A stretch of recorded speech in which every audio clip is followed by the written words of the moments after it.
Pokemon Scarlet and Violet are going to be based on Spain, and Spain has some really cool folklore, including these guys, the Duendes. Duendes have a million different incarnations, but some of the most fun are the Trasgos. They're the most hated, but that's for the same reason that they're the most fun. They're mischievous creatures who go down through chimneys, move stuff around, and steal stuff. Sounds like the faceless old woman if you ask me. These guys are fun, but like I said, they're far from the only type of Duende. There's not a ton written about most of them, and they seem to all pretty much act like the Ananas, who I've already made a Pokemon based on, but I might take random other pieces of inspiration as well.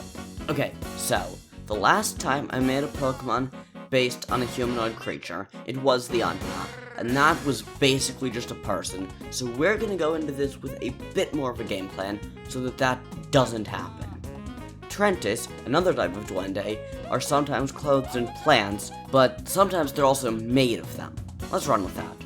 A lot of Duendes are also basically gnomes, so I think I could make them rock-type garden gnomes with moss crawling on them to act as clothing. There are also a couple types of Duende that create storms, so maybe I could make them built more like a cloud as well. That could be cool.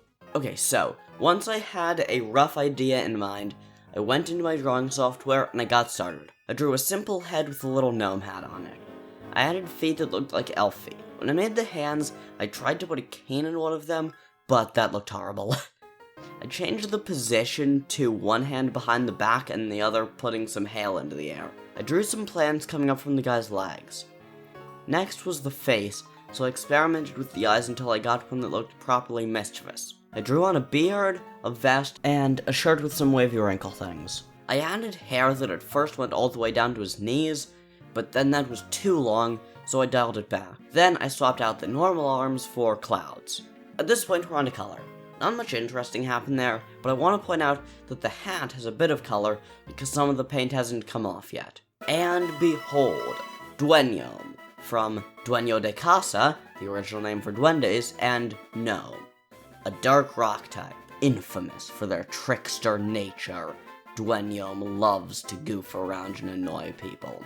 They move things around, steal things, and live in hidden crevices. Most of their clothing is stolen. They all used to be common garden gnomes, and that's why they're made of rock. They can even cause storms when they want to, and when this happens, you'd better run. What do you think? This was a ton of fun, and if you liked it, you'll probably also like this video, where I made a Pokemon based on the Easter Bunny. Peace!